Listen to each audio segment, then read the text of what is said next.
years of age. ये दोनों फिल्में एजुकेशन की and I टॉपिक don't पर use Botox. लिहाजा मैं इस वजह से मैंने काफ़ी रिसर्च की एजुकेशन के ऊपर और कुछ बहुत नॉइज पोल्यूशन उन्होंने कर दिया इससे साल हमारी population 1.3 million Are you curious why I chose to talk about my trolling social media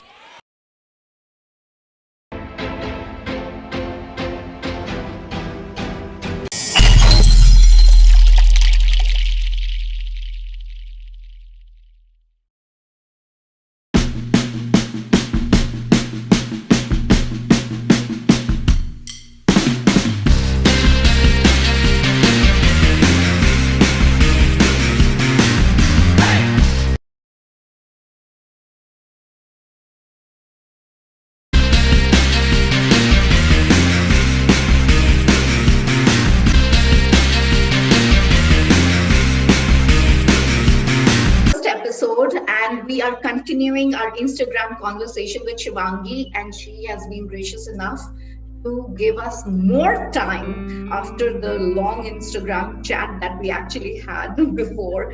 So enjoying it thoroughly. Thank you. And this is what we call, to be honest, real people, real stories, real life, real struggles. So here I am inviting her, my first guest for my first episode, and I'm so happy to have you. So this is Shivangi. Happy here too. Thank you. So let's begin with the first question. And I'm not ambushing her. We have already shared the questions. So I guess she would have some interesting answers for her. For us, tell us something about your childhood, which was my first question. Interestingly, it was the most amazing time of my life. I was a very naughty kid, and I used to run around all the time, and my mom used to tie me with the sofa just to ensure that I'm stay put at where I am. And I was amazingly destructive. I used to cut off the curtains of the entire house. I was creative. I still am. So destruction is a part of creation. Until and unless you do not destroy something, you don't come to know how to recreate it. I remember it next time when my little one is doing all this. Yeah, so I was the one painting all the walls with crayons, and we have that. Yeah, so I remember I have fond childhood memories. I don't know about my mom, whether she has fond childhood memories of me or not. But yeah, it was thoroughly enjoyable, and I was a very happy kid, carefree person. I mean, a little not what like I am today, but I'm not very carefree, the kind of carefree I was when I was a kid. Yeah, I was I mean, if I had to put it, I was also balanced. I kind of put in my time to study, but I wanted my time for play. So you were a good student? That came naturally. I mean, I wouldn't say I had to put an extra effort for that. Like I wasn't told, you have to sit and do your work, and you have to do your spelling and something like that. I was very self-guided. I was self-guided. Wonderful. It couldn't be otherwise. So if you try to tell me something that I have to do, I wouldn't do it. If it came by choice, I was stubborn that if somebody would tell me to do something, I wouldn't do it. And I mean, I kind of still I am that way. I do things my way, on my time, and the way I want to do it. So that's how it's been. Wonderful. Anything that you, any particular incident that you would like to narrate, or something that is memorable about your childhood? So it's my mom has written a poem about this.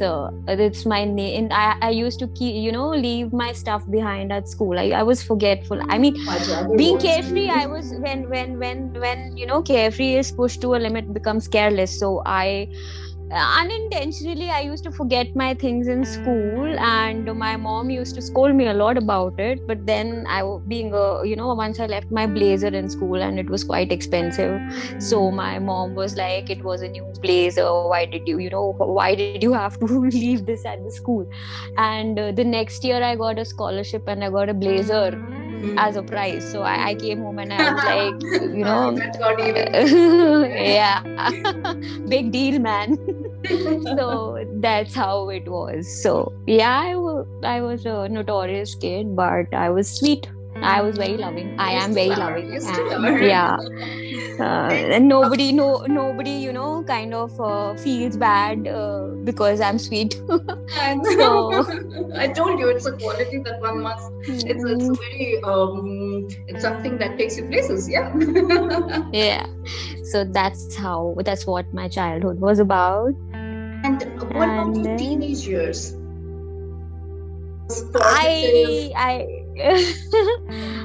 They flew by. They flew by mostly in my medical problems and medical challenges. When I was a kid, I was very lean, and when teenage happened, I started gaining weight without reason, because I was a very sporty kid. I liked playing outside, and I didn't eat too much. I was not a junk food eater or anything, but I was gaining considerable weight, and there was an abnormality, not normal kind of looks that I had. I had developed a big tummy, and I had a moon face, and I had stretch marks on my shoulders, and I was big. I was big in an abnormal way. I was growing big in an abnormal way, not like not how you not gain. taking proper care. It was Yes. some other underlying issue.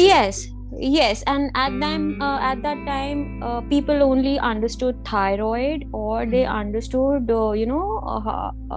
very regular problems that happen when you are growing. They say it would be probably periods are starting. That's why the kid is gaining weight or something. So initially, it went undiagnosed, but I had an underlying problem that was highlighted when my blood pressure shot up extremely high. So a family doctor, he's a cardiologist and endocrinologist. That time, because I had even a buffalo hump under my neck, so these were typical symptoms. These were typical symptoms of a disease that's known as Cushing's. And it happens when you have a pituitary tumor or an adrenal tumor. I don't know how many people would be understanding this, but it's because of high cortisol production in your body. Cortisol is a hormone, which is a stress hormone. Yes. So it was being produced because of either a pituitary or an adrenal tumor in my body. So 4 years of diagnosis, I would say it took, and then I was suggested to undergo a radiation therapy for a pituitary tumor.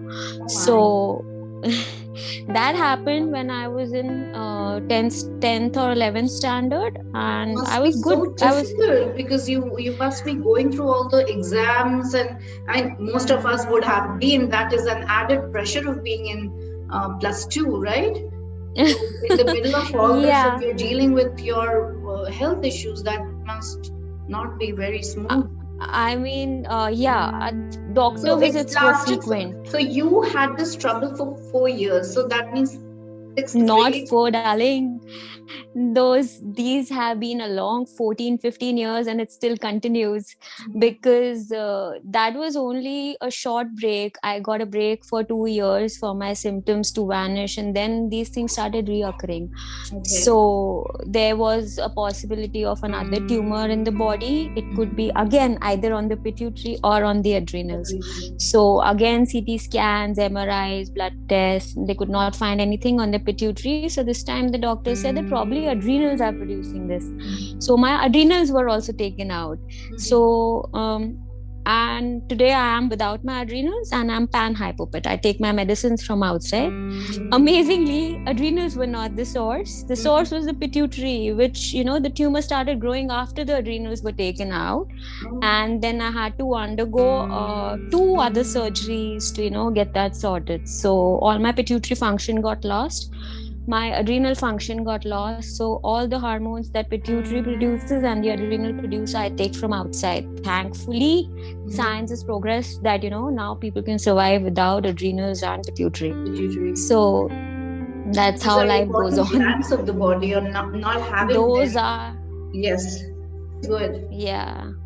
Those are the most vital. In fact, pituitary is said to be the master gland that controls all the functions. It produces the hormones that regulates all the other hormones that other glands produce. So if your pituitary is producing the thyroid stimulating, it will produce the hormones to stimulate the other glands, right? If your thyroid is there, it will function only when the pituitary produces thyroid stimulating hormone. Stimulating hormone, So yes. Basic see, I have biology nothing to lesson do right with there. medical science. I have nothing to do with medical science, but life has taught me enough. It teaches you so many things. And yet, I never in my interaction have I ever seen you somebody who is, what do we call it? Somebody who is like a flower which is withered. I've never seen you in that state ever. You've always been such a flower in its full bloom every time anybody would interact with you. That's how I can describe. So, and you have been going through all this. I mean, right at the time probably when we would have met, you might be having diseases. That was the peak. Yeah, that time also was the peak of my Cushing's, when symptoms were reoccurring, as I told you.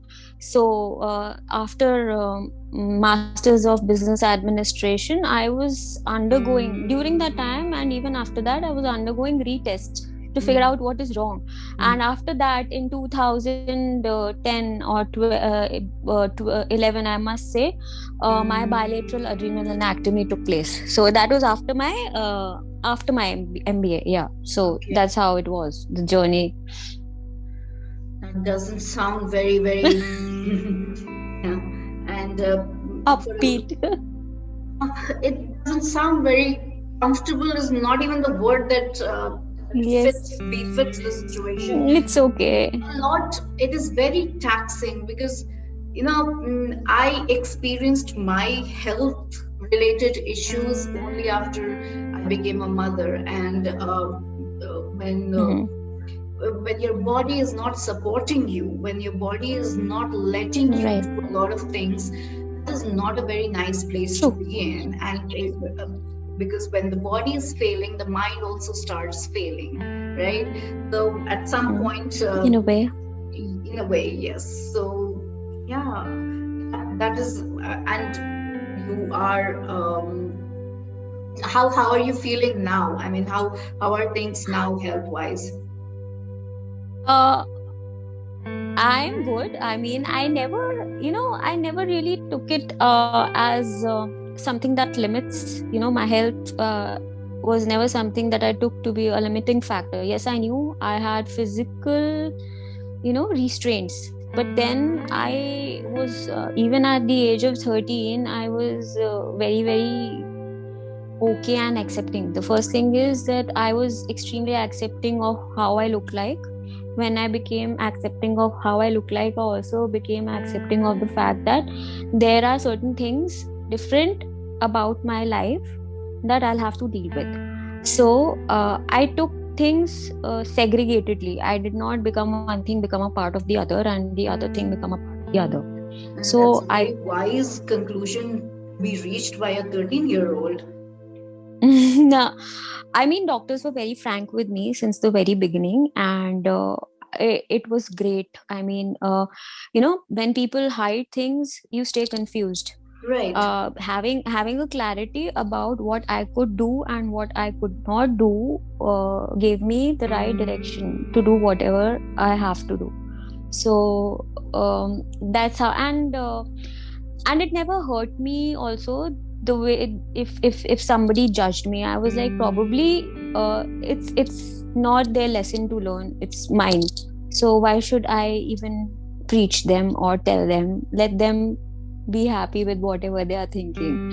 So I went on. I mean, that is I am just trying to process this.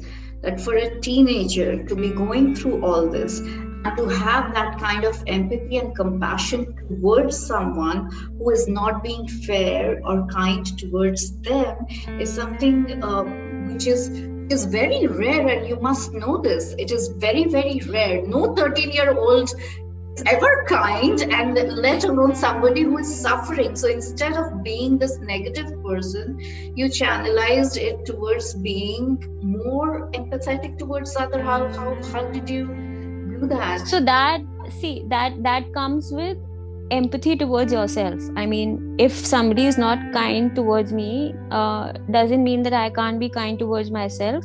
If somebody is unhappy looking at me, why should I be unhappy? So I was the person who, with very heavy arms, would wear a mega sleeve sari and go to a farewell party, do heck with everybody else. I'm here to enjoy. So if somebody says, hi Shivangi, that pleasant hi to the other person from my side would also go. If somebody is ignoring me, I would not feel bad, because even I understand that people are not very comfortable looking at a big person or somebody who is not of the same, they're not of the same. Yes. But I would never miss the chance of going out, socializing, being myself, enjoying, whatever is happening, because I wanted. I was like, this is the moment. How many times do you get to enjoy in life? And you have, even if you have 2 friends and other people have 15 friends, why should you ignore those 2 friends by not going out, thinking that everybody else has draped a sari and how might I look? So that's useless. I mean, if missing out on the fun that you can have with 2 people in a sari, because it's a mandate to wear a sari, so you still go ahead. I mean, I've always gone ahead, whether I was 107 kgs or whether I was a 98 kg, or now I'm 70. Yeah, I lost a good 30 kilos in one year. So wow, I was always comfortable. So, was this weight, since we are doing a very candid thing and you offered all the information, so let me also ask you this, this need to lose weight, was there a need because of medical reasons, or you wanted to? So the thing is that I realized the need to lose weight when I developed insulin resistance. I have always been very comfortable in my skin. I always wear fashionable clothes, and I mean, I'm not the person who. Yes. Yeah. So whether I am fat or whether I am slim, I am fashionable. So that was not the reason for me to lose weight. Looking good was not the reason, honestly. But it came when I got insulin resistant and I had to be put on metformin. And metformin was not. Metformin. I'm a type 2 diabetes, so yeah. type 2. So I had been taking metformin for a couple of ever since my first baby. Yeah, it's gone. Yeah. So the point was that I could. The medicine was not suiting me. I had diarrhea 24/7, and I didn't want to be on that. I was adamant to be put off it. So the only choice that I had was to fix my diet. No. I had to fix my diet. Thankfully, my Didi, again, she's in family only. She is a dietitian and she guided me through. I don't easily trust dietitians also, because they give a very stupid, unfollowable diet. Right. But my sister, she is in the business. She's been in this business since the past now 40 years, 30-40 years, and she understands the kind of person I am. And I've seen her patients also benefit a lot from her diet plan. So I went to her and she was like, Shivangi, you'll have to, do this. And I actually, touch wood, when I get to something, I do it wholeheartedly. So I followed her plan, all her instructions for a good 1 year. Alongside, I got a CrossFit home. I got exercise. I have my exercise bicycle since the past good amount of 12, 13 years now. So I do a bit of cycling. I got resistance weights and ankle weights and stuff.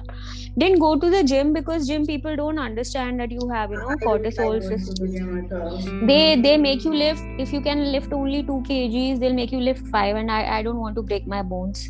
So I can do only as much as my body allows, and I want it because I don't, again, cortisol issues. I don't want to, double Right. my dose and lift 10 kilos. So Right. 45 minutes of exercise 3 days a week, and logical diet plan, I would say homemade food, less of wheat flour and things that increase your insulin resistance. So whatever she said, I took that. I'm continuing on a very home-based diet, not exactly of what she recommended me, but yes, I try to make sure that I have oats and ragi atta and lots of greens and things So, like what that. is And your cheat day like? I mean, what do you love eating? I honestly, I have a very small stomach now because my, portion intake is such that I eat little on equal intervals. So even if I have to cheat, I will probably go for 2 slices of pizza and half a glass of Coke. So more, I can't eat an entire pizza on my own. I can't eat an entire dosa on my own. So I do eat, but I make sure that the portions are limited, and the next meal is full of greens, not salads, but a sabzi and a soup. Right. Yeah, so that's how Doable it goes. stuff that, and It's you're not very doable. pressurizing your body into doing some extraordinary feat. Just the normal, balanced way of going about your health journey. Wonderful. Yes, It's been for me. I think I have gotten a little bit into that space in the last 1 year. So yeah, amazing. and you said that you have always been very comfortable in your skin, and Always. you also answered this that whatever rejections or people's judgment, you were kind towards them and kind towards yourself. But did somebody ever say something to you which was very hurtful and you had a hard time getting over it?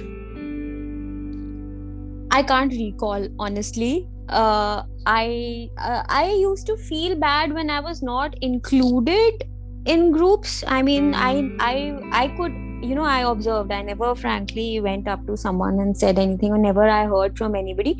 But I realized the reason why I'm not included, because your appearance is a major role in friendships. So It's so I sad, isn't it? It's so sad. Once you grow older, you realize this is so stupid. Yeah, go I know, ahead. but then I realized it back then also that it's quite stupid. So I kind of left. I dropped it there only. Even today, honestly, uh, yeah, Yeah, back. honestly, even today, I have very few friends. I would say one or two. But then, I mean, if I think about it, I feel sad. But then, what can you do? It's their loss, honestly.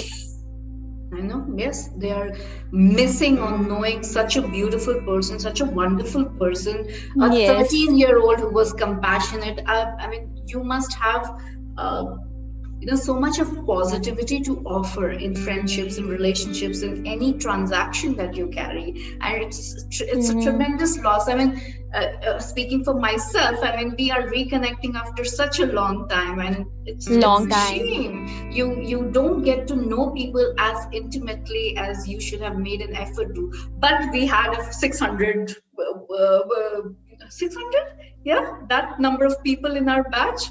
And Oh, I didn't know. That's amazing. There yeah, were 600 people in I our think batch. so. A, B, C, I D mean, sections. see, I again, just, I'll tell you. I I was, I used to walk in the class and walk out of the class. Thereafter, I had zero business. I mean, that's what I was not. I told you I was not included, and I was like, okay, I am not included. Let me go home and take a nap. So that's how yeah, it was. I I didn't have never a group even bothered either. to ask. I didn't have a group either, but people generally know you, that this person is from this section. So if somebody random comes and calls out my name and hi, and I'm ashamed to do this, but I used to just feign that I know them, and I would just The same with me. I mean, I can count in my fingertips the names that I remember. Yeah, I mean, absolutely. I didn't have a big group either. I was a loner too. So the first year, definitely, only a couple of people that I associated with. So that was that. And we are talking about your, like we said, friendships and appearances. They somehow are connected, which shouldn't be the case. Was it also the case with your career? Do you think that it had an effect on the with way your, I couldn't get it. career? Was Career? it? Yeah. So at any time, at any point of time, did you feel that this is going to hamper your prospect in the kind of professional goals that you liked to achieve? I never felt that way, but it did happen to me very initially when I was for a very short span of time. I was in HR recruiting. So the consultants out there were pretty biased, but I left that. I mean, I could figure out that it's not my cup of tea.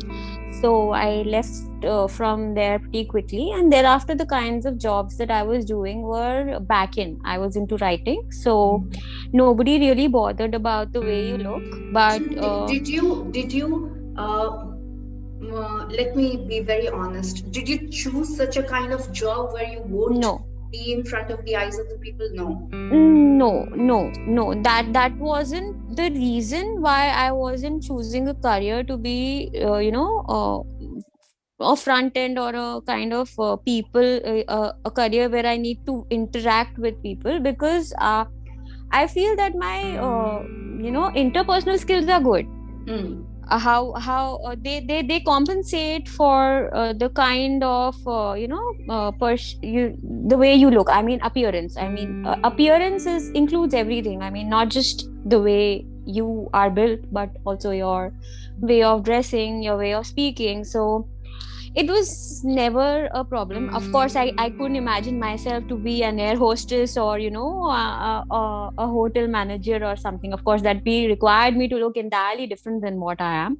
But in marketing, I've never faced that kind of a problem. Never a bias because of the way I look. But I have also not been, I would be very happy if I was at a customer interaction sort of in a sort of that profile. But again, I was into writing, so nothing as such was related to appearance or things like that. All right. Okay. So shall we move on to the next question that I have? Okay. Yeah. Now my phone keeps locking itself. So tell me, are you a feminist? Yeah. My next question. How would you define? I mean, you define feminism, and you tell me whether you are a feminist or not. I'm an advocate for humanity. I wouldn't say I'm a feminist. I'm not one. Okay. I'm not one. Okay. Honestly, so I'm not one. Traditional definition of feminism is what you don't adhere to, don't subscribe to, right? Neither traditional nor modern. I believe a person has to stand up for themselves. They are individuals in the long run. Feminism and patriarchy aren't going to take you anywhere. I mean, it's just you. You need to fight. Yeah. You need to do way, navigating your way through. Yes. Wonderful. So what do you feel about women friendship, sisterhood, and women trying to, and this becomes, what you say becomes also important, because probably in terms of friendships, am I safe to say that you have not experienced it as closely like other people?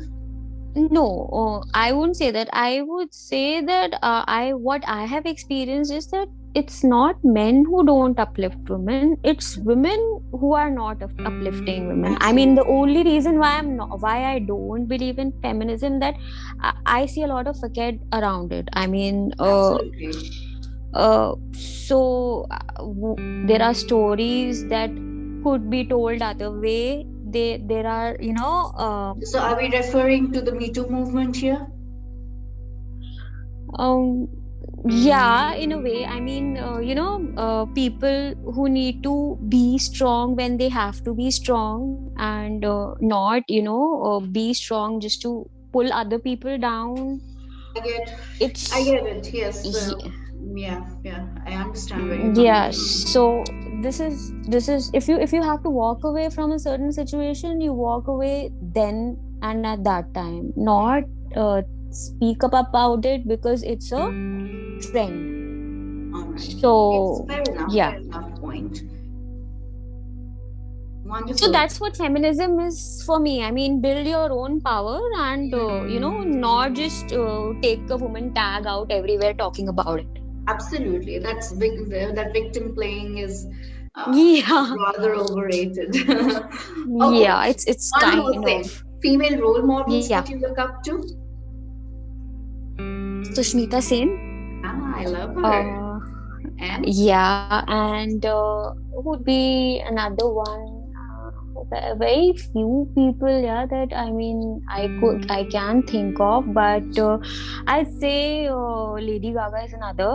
I like you. Yeah, You're picking my favorites, yes. yeah. So these two, I'd say. These two. How do you think women can, in their everyday life, what can they do in their own small ways to help other women?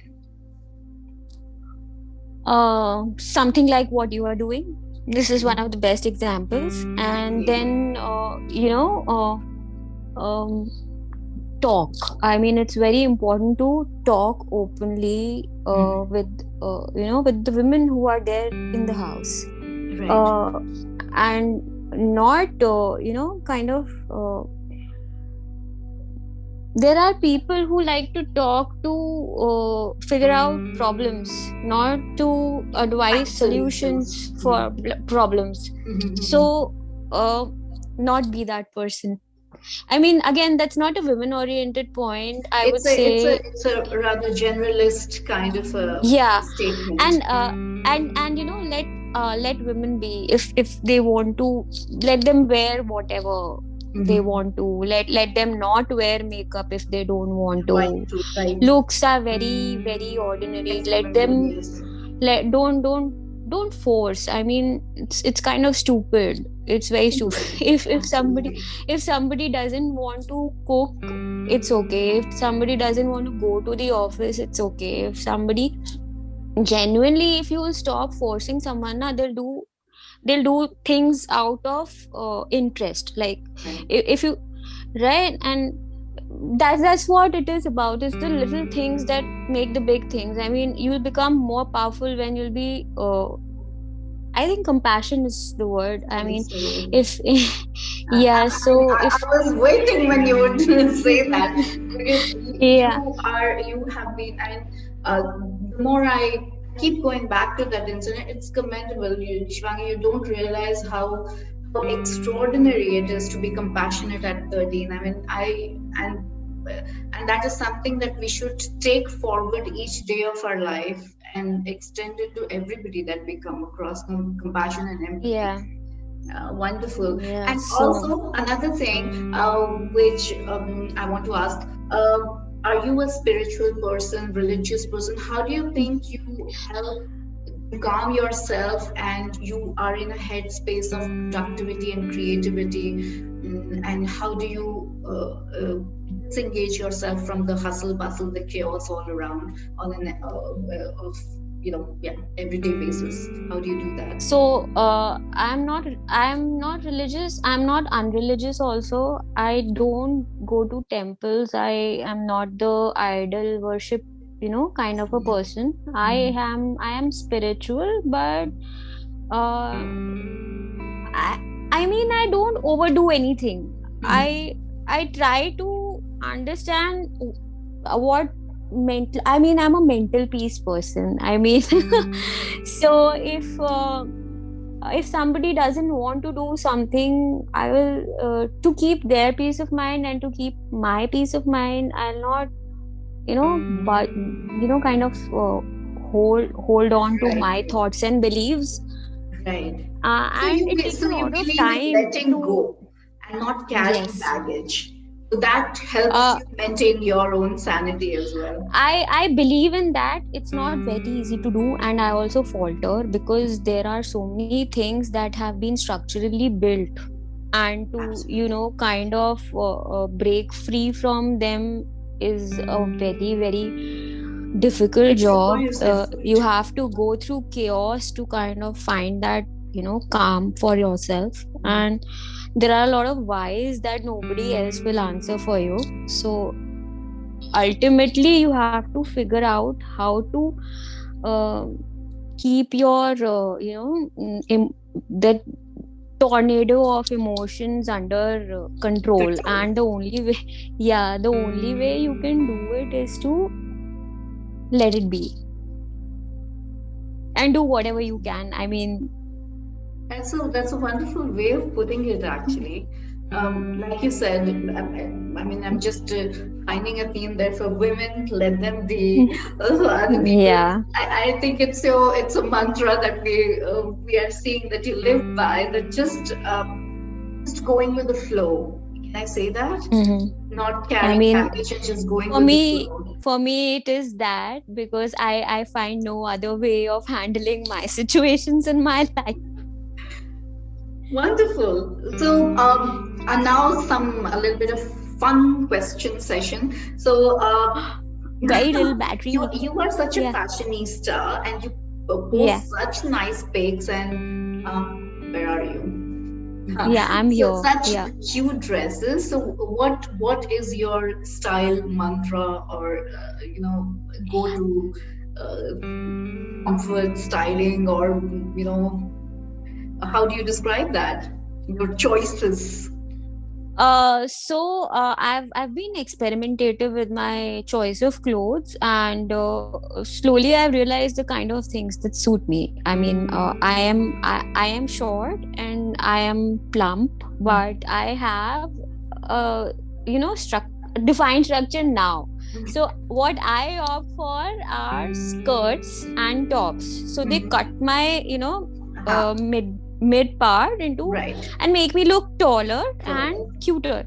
But if I go for a single definitely. yeah, so I prefer wearing skirts and tops to dresses because dresses don't give you a defined structure when you have a heavy top. Top. So Right. yeah, so those things I learned by wearing different types of clothes, and thank God now that we have a Any plus size fashion, market. any fashion advice to people who are trying to dress themselves up, or small people, or any kind of people who are trying to look Just good wear a when they're smile. dressing? I mean, just wear a smile and rock. I mean, it's a very small life to think about petty things like what you're wearing. If you want to wear a pajama and a top, just be let it be.